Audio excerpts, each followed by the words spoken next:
At Abu Dhabi Airport, and I'm ready for my next trip, which is to Egypt. I'm flying into Cairo, and then I'll be going to Luxor and Aswan. So I'm super excited about this particular trip. Always wanted to see the pyramids. Hey, like it's just going to be incredible. So yeah, here bright and early, and yeah, ready to board very soon.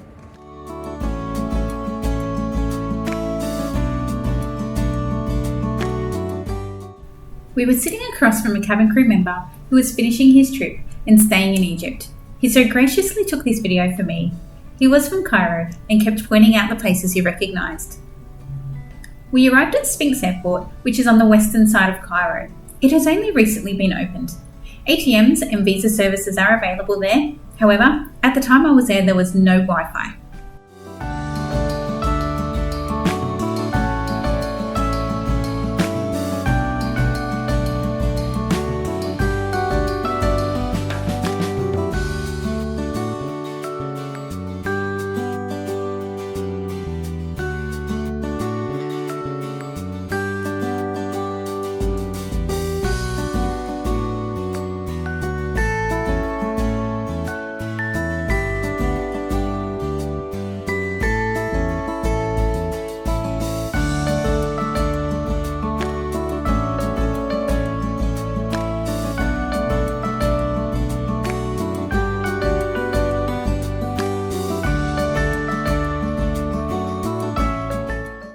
So I arrived in Cairo at the Sphinx International Airport, and I had a driver from the hotel pick me up. So I wasn't sure what it was going to be like, if it was going to be chaotic or what, and it wasn't. I think looked like there was only a handful of flights out of that particular airport today, and so everything was very smooth, very quick. Got in, walked through. I'd already ordered my visa online, so everything was fine. Really easy. But the driver was there. He brought us in. It was about a 40-minute drive from the airport here to right here. Look at these. Look at these guys. Just look at these guys here, right? Like, how amazing are they?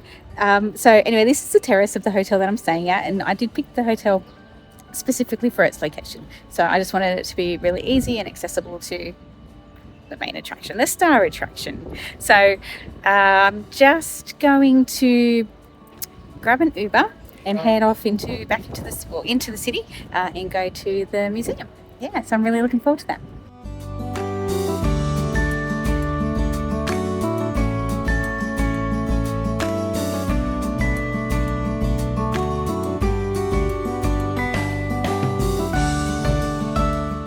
The Egyptian Museum of Cairo is open from 9 to 5 every day, and the entrance ticket is £450 Egyptian pounds for visiting nationalities. You can book third-party guides to take you around the museum. Look, I didn't, but I wish I had have, because the museum is huge. It is so big. There are so many things to see, spanning centuries. However, the museum is arranged well based on the timeline of artefacts.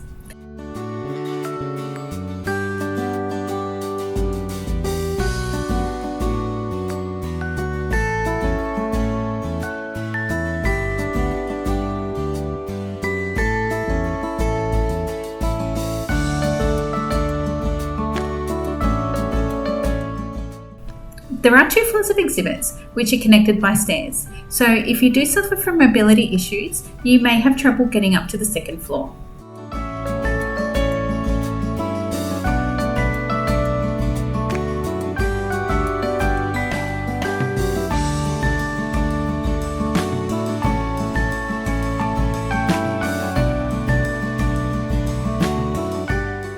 There are detailed explanations of a lot of the artefacts, but not all of them.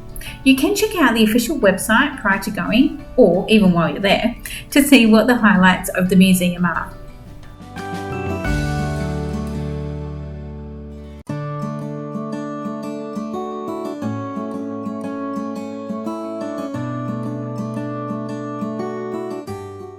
At the time of my visit, the new Grand Egyptian Museum had not yet been finished.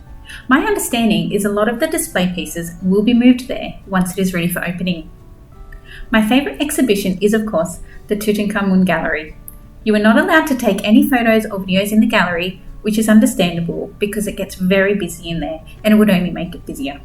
All that aside, you have to go and see the exhibition with your own eyes. The artifacts are incredibly beautiful and decadent.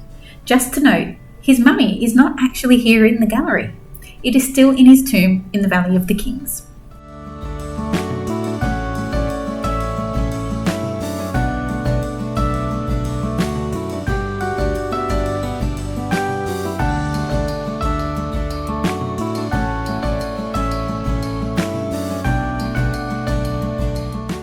Just finished at the the Egyptian Museum, and it is amazing. What a great introduction to Egypt. I can't wait to see more.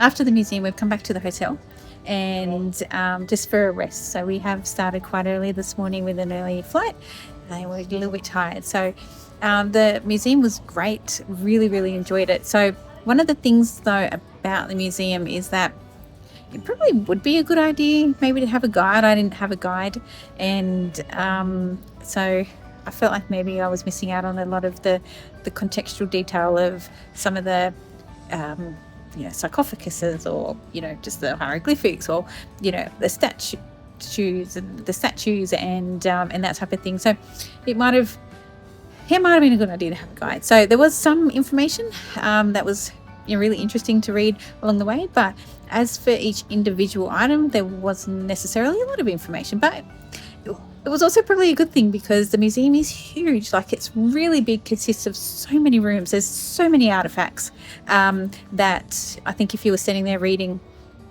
kind of like descriptions all day, you'd be there literally all day. You'd probably have to come back for a second day. So really great introduction. And but now I'm having a nice cup of tea. I'm having a rest before heading to the pyramid. You can't quite see it because of the light, but the pyramid light and sound show tonight. So I'm really looking forward to that. While eating dinner, I decided to take a time-lapse video of the sunset over the pyramids.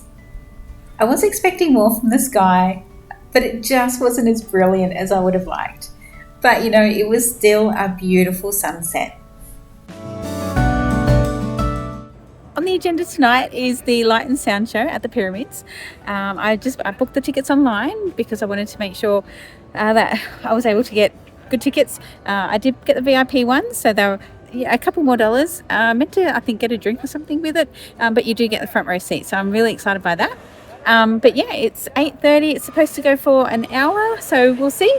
But yeah, it's exciting. The pyramids are just beautiful. They're just stunning, magnificent.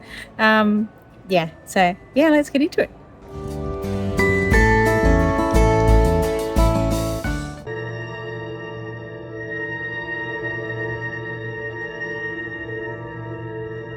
You have come tonight to the most fabulous and celebrated place in the world. Here on the plateau of Giza stands forever the mightiest of human achievements. Of stone, everything becomes minute and insignificant. Man is an insect. And yet, it was men who built. With triumphal perspectives, pavilions, corridors, secret rooms, strong walls. It was the city of another world, approachable by the people only as near as the outer temples, where their devotion led them. Coming from the Nile, one ascended by a monument. Banked higher and higher as the edifice grew.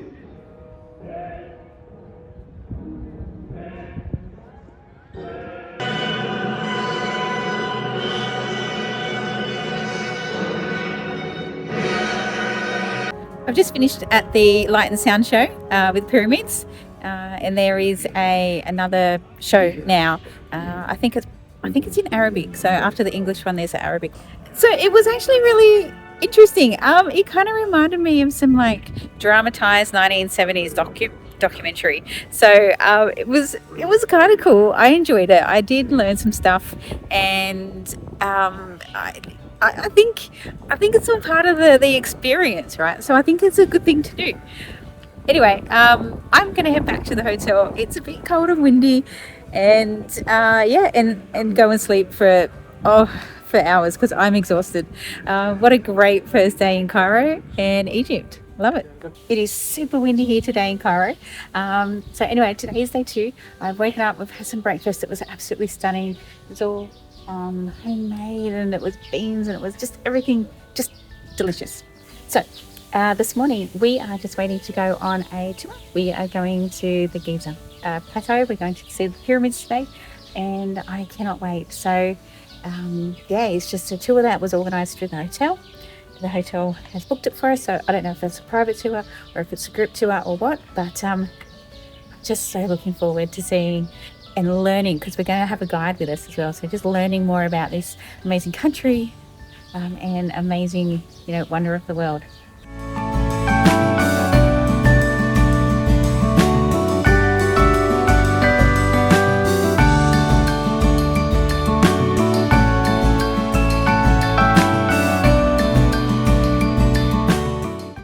The first place we go today is to the Pyramids of Giza. I am completely astonished by how large the pyramids are. I mean, I knew it, but, just to see them in real life. The blocks are half a human tall.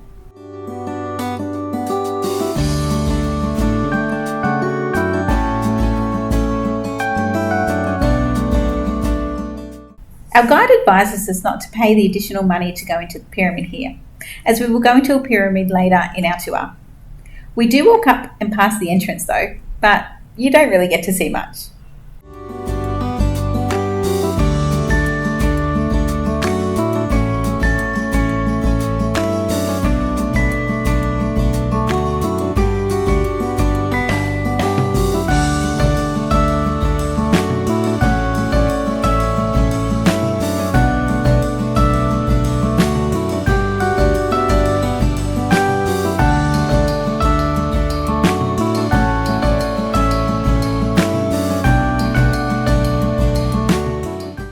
Our guide then takes us to where the camels and markets are. The camel ride can take you to an amazing location where you can see all the pyramids in one shot. Except today there is a film crew on site making a movie, so we're not able to go to that particular vantage point.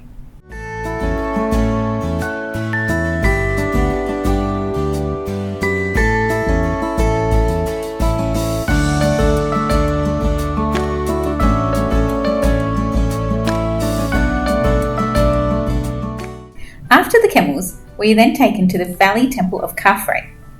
The temple is absolutely packed with people because once you go out the back of the temple, you are greeted with views of the amazing Sphinx. The Pyramids of Giza can now be checked off my bucket list. I can't believe I have seen and touched these monolithic structures. We make our way back to the car for the next part of our tour, Saqqara. Our first site is the tomb of, I'm going to say this wrong, Kagemni or Kagemni. Our guide points out amazing details inside of the building, such as how people were removed from the scenes on the wall simply just by chipping them off.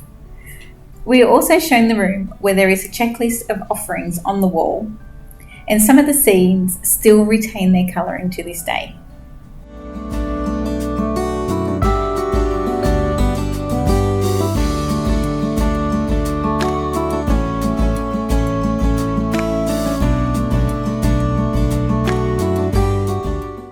The best scene in this tomb is in the entrance hall, where a number of dancers adorn the walls.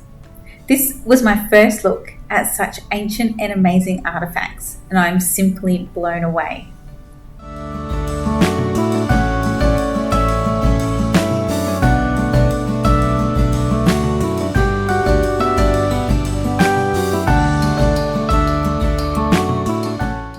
Once we've checked out the tomb, we then go down into the Pyramid of Teti. Although most of the pyramid structure is in ruin and it's just kind of like a bit of pile, like a pile of rubble. However, the substructure still remains. The pyramid entrance is included in the ticket price for the entire complex, but there are people who will take you down into the pyramid in return for a tip. You may not even want them to take you, as you are allowed to enter the pyramid all by yourself, but they will go with you nonetheless and then expect a tip from you. Look, and tip if you like, it's completely up to you.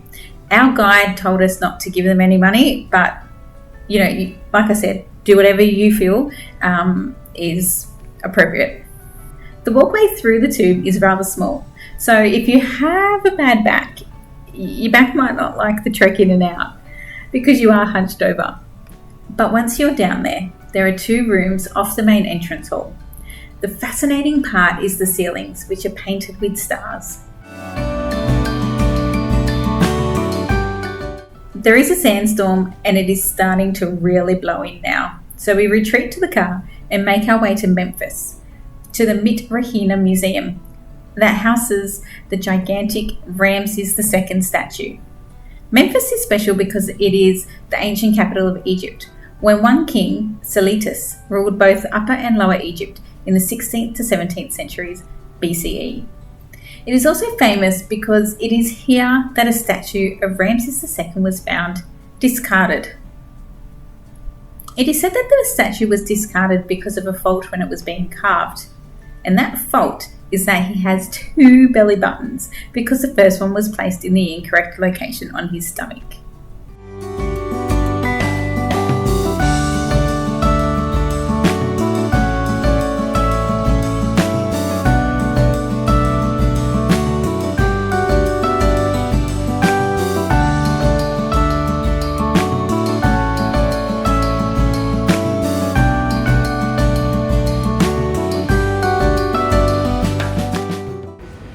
The day at the pyramids today was absolutely incredible, and I had it ended up being a private tour with a driver, and the guide Nadia, she was amazing. She was so good, and really I just hope if you do get a guide, you get a great one like her. Like, she was just really lovely, so knowledgeable, great. Like, she was great with haggling, and she helped get a couple of things a bit cheaper, which was fantastic. Did take us to a carpet store because I wanted to have a look at the carpet, so that was my choice. Also, when it came to the papyrus, a lot of things that I read online is that you'll get a guide and they'll take you to certain locations because they do know they'll get a kickback if you buy anything. And yeah, I mean, she gave me the option if I wanted to go to the papyrus place and the perfume place. And at this stage, it was getting quite late, and knowing that I was coming here out tonight, I declined. And she was absolutely fine with that. And so it was great that she gave us a choice. She also gave a choice at the pyramids at Saqqara if we wanted to go and see the Step Pyramid, or if we wanted to go to Memphis. So we chose Memphis, and the reason why we chose Memphis was because there was a bit of a sandstorm. And it just really wasn't pleasant. There was sand going in your mouth, in my ears. I had to, my hair was like, you couldn't run your fingers through it. It was so knotty. It was so windy today, but it was still fantastic. So anyway, we decided to go to Memphis, as you've seen in the videos. And yeah, it was just great that we had those options available to us, just because our guide was really friendly and really, just wanting to make the day good for us. And yeah, it was fantastic. So I did get an Uber, and I've come back into the city, to the Nile, because I am staying out at the pyramids at Giza, and so come back into the city because I'm now going to do a Nile cruise. It's just a dinner cruise. It's an iftar, being Ramadan. We're going to do an iftar cruise, and it's I can smell. I haven't eaten all day because we didn't have lunch today, which is fine, but the smell of the food, oh my goodness, it's just, I am so hungry. I cannot wait to get in there and have some food. We'll get onto the boat and then start moving so we can get some food. I've still got about half an hour to wait, and it's going to be torturous because I can just smell garlic, I can smell food, and I'm just, oh my goodness, it's going to be, I just cannot wait to start eating. I booked this cruise with Cafelluca. I was just looking at the different businesses along the river that would and seeing if they offered cruises, and so this is how I come across the dinner cruise. And I thought it was actually quite good value for food for a 2-hour cruise. I can't remember how much it was, but yeah, I can't. It's just the experience of it all, right? Like, it doesn't really matter about the cost in the end. It's just going to be a really great experience.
in the lobby of Cairo Tower, waiting to go up and see Cairo from above.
I'm just here at Cairo Tower, and we came here after we finished the Nile cruise, the dinner cruise.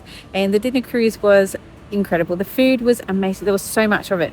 Now, we didn't have lunch, and so as soon as the food started coming out and the sun was setting, we started eating. There was so much food on the cruise, so it was all set out in little plates, and there was vine leaves, and there was hummus, and there was tzatziki and Arabic bread, and it was all the good stuff. And we were so hungry after not having any lunch today that as soon as it was set down, we just started digging in straight away. And the problem with that was by the time that our mains were given to us, we were so full we couldn't eat anymore. So of course, there was always room for dessert. There's always dessert stomach, so we had a little bit of dessert. I had the most delicious hot chocolates. Like the food was just so good, and I would definitely recommend going on a dinner Nile cruise. After the cruise, we have caught an Uber over to Cairo Tower because you can see the tower from the cruise, and it just looks stunning. And so we came here to have a look at the tower and bought the entrance ticket, went up. I expected it to be an internal viewing deck, but it wasn't. It was outside, and I can tell you it's freezing here. Like, it's March. I expected it to be warm, hot even, Egypt in March, but no, it is so cold, so windy today, and the tower was unbearable. Basically did one lap, went straight back in, and just came straight back down the elevator. It was just way too cold. But yeah, so now we're just gonna catch an Uber straight back to the hotel and have a great night's sleep because we are again exhausted.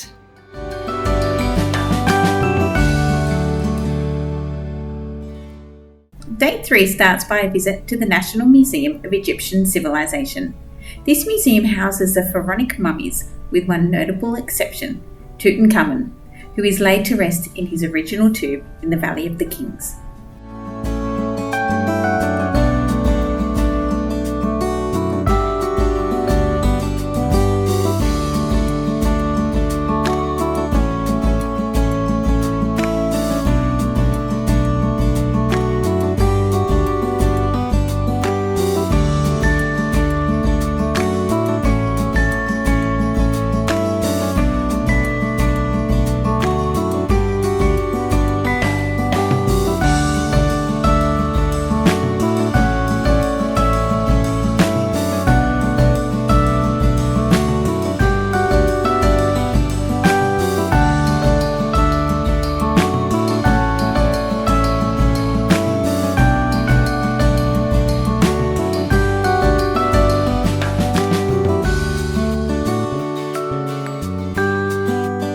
Today is day 3 in Cairo, and I've made my way into the city again.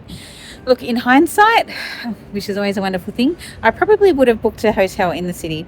Even though it was wonderful to eat dinner with the pyramids and wake up and have breakfast with the pyramids, I have done a lot of things in the city as well. So I think maybe, look, I don't know. I think that maybe the experience of staying near the pyramids was fantastic, and I really did love it. And and the price for that is having to catch Ubers for 20-30 minutes into the city. So take that information and do with it as you will, whether or not you want to stay here or stay out in Giza. completely up to you. But yes, so have come into the city this morning, have left my bags at a luggage drop point, to the person on the random anonymous person on Google who left a review and said that the site on Google is actually wrong and it's on a different street. You were wonderful. Sorry, not on a different street, but just a little bit further down the street. You're wonderful, because I was starting to panic. I had a suitcase. I'm like, where am I going to put this thing? But yeah, so I found the Dropbox. The guy at the hotel, the Royal Hotel, was really, really lovely. So my bags are there, and so after I do a few little things in the city, I'll go back and get the bag and then head out to the airport. So then the first place that I've headed to this morning is the Civilization Museum, and this is where the mummies are still. I think I was reading a little bit about the different museums, and at some point I think a lot of the stuff is going to move to the new gem museum that's just been built out near Giza. The museum out there looks absolutely grand. I've driven past it a couple of times now, and it looks huge, and I think it will be a wonderful place to visit once it's up and running. But for now, some of the artifacts are still in these other museums. So I've come in here. I've just finished going through the Egyptian Civilization Museum, and I have to say I loved it. I thought it was fantastic. So all the mummy gallery was amazing. There's no footage or photos or anything because you aren't allowed. I completely respect that, because it's wonderful being able to actually see the mummies anyway. So I'll just hopefully try and remember what they all look like, but great information. So the actual then museum part of it, it's just one great big room, and it just has lots of artifacts around. And while it doesn't have the volume of artifacts that the other National Cairo Museum has, it does have some really great and interesting information. So for me, I think I quite like this one, maybe a little bit more, purely because I feel like I got more context with the displays, whereas the other one was just, there was just so much stuff. So maybe you can be bombarded with too much information. Anyway, loved it. And now I am thinking about going over to the mosque and the military museum, and we'll see where we go from there. Great.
So I Ubered over here to the Mohammad Ali Mosque in the National Military Museum, and it was 450 Egyptian pounds to get in, and you get to see both of those sites. So the first one I went to was the Mohammad Ali Mosque, and it's absolutely stunning from the outside, and just seeing other people go in, I thought, okay, yep, take my shoes off and I'll go in as well.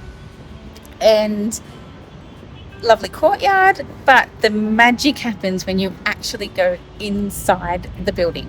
It's so, I just kept saying, it seems really magical. The lights, the way that they're hanging and they're in concentric circles, and it's just, it was just so beautiful. And I could have stayed in there for forever. Well, maybe not forever, but for a really long time, because it is just really beautiful. And then after the mosque, which is right there, it's just honestly gorgeous. You've got to really come here and see it. After the mosque, went over to the National Military Museum, and it was okay. The thing that I really enjoyed about it was things that I hadn't really thought about before, such as Egypt during the pharaonic times with all the pharaohs, all the wars and stuff that they went through. I always just assumed wrongly that Egypt was peaceful and it was just this beautiful land that had pharaoh rulers and stuff like that, and I never really thought about the war. I should have. Makes sense that there's wars, and there are periods of instability and things like that. So, and of course people are going to want to try and come and take things from the country. I mean, isn't that what wars are mainly for? About resources and other things obviously too, political stuff, but resources mainly, especially back in the day. So there was that kind of opened my eyes up to some of the military history that I hadn't even thought about before. Not as much information as I would have liked, but still, it was still pleasant enough, and it was with your one ticket to see both of them, both the buildings. It was free to go in, so not free, you've already paid for it, but you know what I mean. So yeah, it was okay, it was good enough, and I think that now really concludes Cairo for me.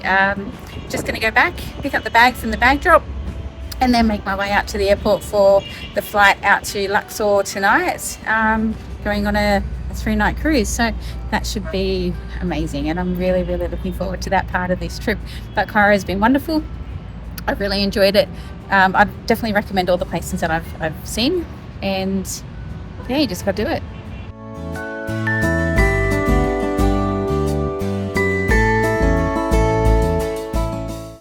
And now for the second part of this incredible trip to Egypt.